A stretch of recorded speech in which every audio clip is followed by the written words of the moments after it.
महाविकास आघाडी सरकार हे सत्तेत आल्यापासून अस्थिरच राहिले। आता मुख्यमंत्री उद्धव ठाकरे यांच्या प्रकृती अस्वास्थ्यामुळे सरकार कुठे आहे हा प्रश्न विचारण्याची वेळ आली। पाहूयात। सरकार शोधा बक्षीस जिंका। कुठे आहे महाविकास आघाडी सरकार? राज्यातल्या जनतेला वाली कोण? भाजपला सत्तेतून बाहेर ठेवायचं म्हणून महाराष्ट्रात शिवसेना, राष्ट्रवादी आणि काँग्रेस एकत्र आली खरी, पण हे सरकार सतत अस्थिर आणि वादात राहिलंय। त्यातच आता मुख्यमंत्र्यांच्या प्रकृती अस्वास्थ्यामुळे सरकार नेमकं कुठे आहे, सरकार कोण चालवतंय असे प्रश्न उपस्थित होत आहेत।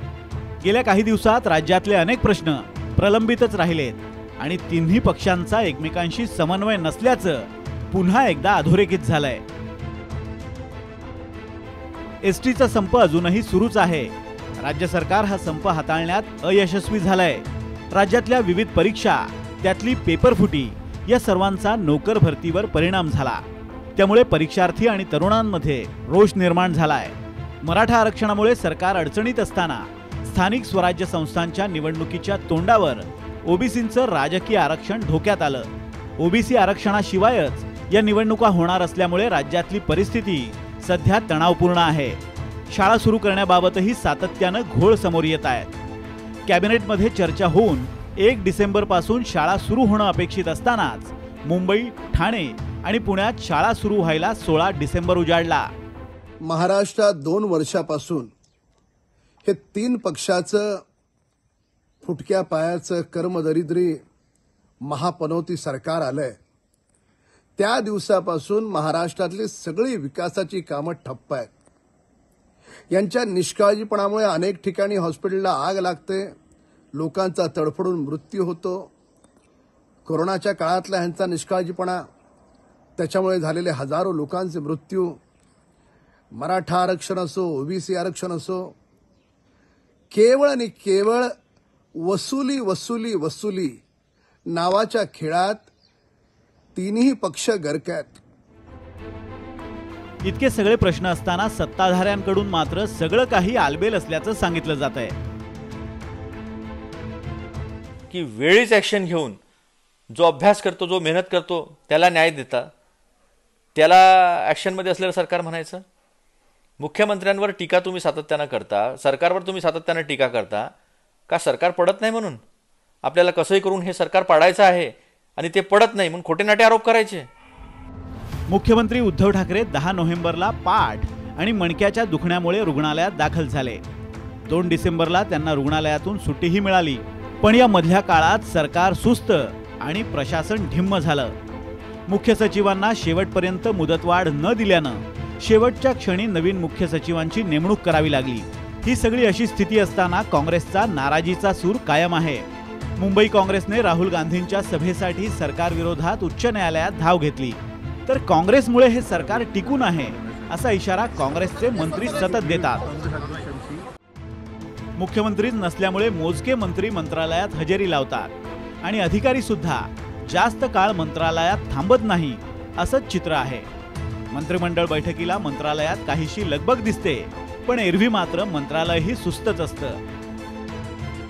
तर शासन आणि प्रशासन याच्यामध्ये कुठल्याही प्रकारचं कोऑर्डिनेशन नाही, सिरियसनेस नाही आणि याचं परिवर्तन जर होत असेल तर मग चिघळलेले सगळे प्रश्न म्हणजे पेपर फुटीचे असतील प्रकरणं, एसटीचा चिघळलेला संप असेल, त्यानंतर शेतकऱ्यांना मिळणारे जे कर्ज वाटपाचा काही जे प्रश्न निकाली काढायचे ते तसेच पडून आहेत।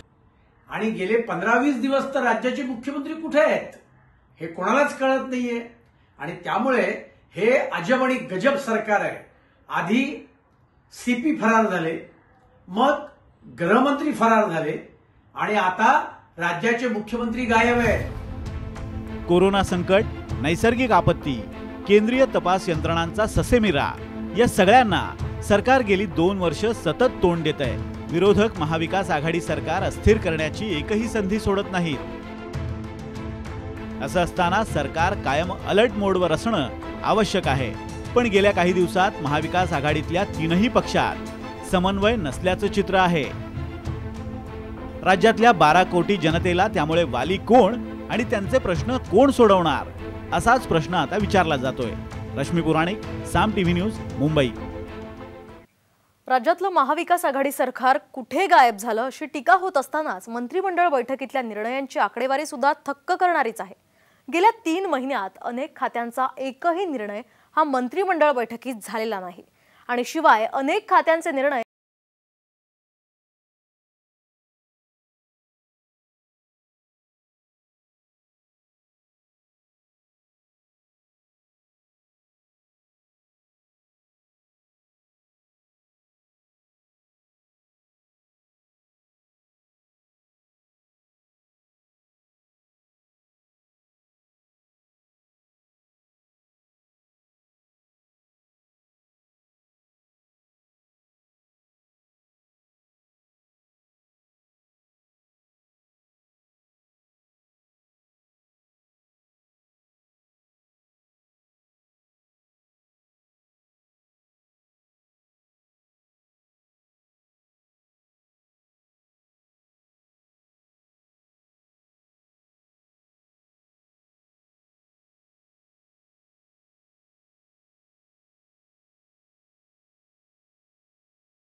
व्यवस्थापन या विभागांचा प्रत्येकी एक निर्णय झालाय। मराठी भाषा, सांस्कृतिक कार्य, अल्पसंख्याक विभाग यांचाही प्रत्येकी एक निर्णय झालाय। सार्वजनिक आरोग्य, वैद्यकीय शिक्षण, सामाजिक न्याय, पणन विभागाचे 2 निर्णय झाले, तर जलसंपदा विभागाचे 4 निर्णय झाले। सहकार विभागाचे 6 निर्णय, ग्रामविकास, महसूल, उच्च व तंत्र शिक्षण विभागाचे 5 निर्णय झाले, नगरविकास विभागाचे 8 निर्णय झाले। मला वाटतं महाविकास आघाडी सरकार जनतेच्या हितासाठी कामच करताना 2 वर्षांमध्ये दिसलं नाही। जे निर्णय झाले ते सेल्फ ओरिएंटेड होते, पक्ष ओरिएंटेड होते।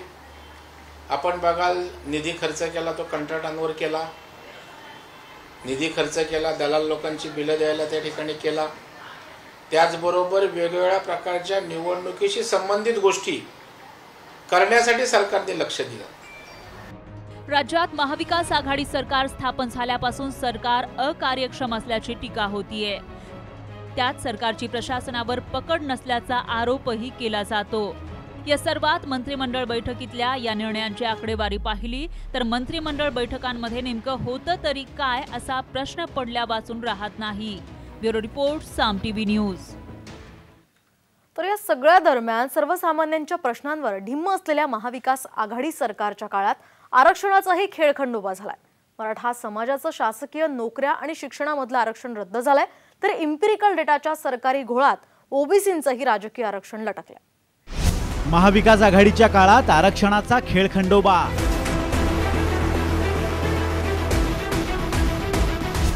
मराठा आरक्षणाचं भवितव्य टांगणीला। ओबीसींचं राजकीय आरक्षणही लटकलं। मराठा आरक्षण आणि ओबीसींच्या राजकीय आरक्षणाच्या मुद्द्यावरून महाविकास आघाडी सरकार आता अडचणीत आलंय। मराठा समाजाला शिक्षण आणि शासकीय नोकऱ्यांमध्ये दिलेलं आरक्षण सर्वोच्च न्यायालयानं रद्द केलंय। शिवाय त्यावर राज्य सरकारनं दाखल केलेली पुनर्विचार याचिकाही सर्वोच्च न्यायालयात प्रलंबित आहे। की न्यायालयामध्ये रिव्ह्यू पिटिशन पेंडिंग आहे, नंतर लोकसभेने राज्यसभेने पुन्हा कायदा केला, आरक्षण देण्याचा अधिकार हा राज्य सरकारलाच आहे आणि हा निर्णय झाल्यानंतर आता पुन्हा एकदा राज्यामध्ये हा विषय आलेला आहे। योगायोगाने मागास आयोग आता काम सुरू करत आहे आणि मागास आयोग इतर जाती ज्या आहेत त्या कशा मागासलेल्या आहेत तो अभ्यास करत आहे। मराठा आरक्षणाच्या मुद्द्यावरून सरकार टीकेचं धनी झालेलं असतानाच सर्वोच्च न्यायालयानं ओबीसींचं राजकीय आरक्षण स्थगित केलंय। त्यामुळे सरकारची राजकीय दृष्ट्या चांगलीच अडचण झाली आहे। आता राज्य सरकार म्हणताय की आम्ही पुढच्या निवडणुका ओबीसी आरक्षणाकरता मध्ये व्हाव्या म्हणून अतिशय वेगाने काम करू. हे जे वेगाने काम करण्याची गोष्ट आता राज्य सरकार करत आहे, हे जर गेल्या 2 वर्षात म्हणजे 13/12/2019 आता आज आपण बघितलं तर मला असं वाटतं 15 तारीख 14 तारीख जी काय असेल ती आता 2021ची आहे. म्हणजे जवळजवळ एक्झॅक्ट 2 वर्ष पूर्ण झाले. या 2 वर्षामध्ये सुप्रीम कोर्टाच्या आदेशाचं पालन केलं असतं तर ओबीसीचं राजकीय आरक्षण कधीच गेलं नसतं. कोर्टाच्या आदेशानुसार ओबीसी आरक्षणासाठी राज्य सरकारला इम्पिरिकल डेटा गोळा करण्याची प्रमुख अट आहे. मात्र त्यासाठी लागणारा कालावधी पाहता तातडीनं ओबीसी आरक्षणाचा मुद्दा मार्गी लावणं अशक्य आहे. तर मराठा आरक्षणाबाबत सरकारची निष्क्रियता भविष्यातल्या अडचणीची नांदी ठरू शकते. ब्युरो रिपोर्ट, साम टीव्ही न्यूज.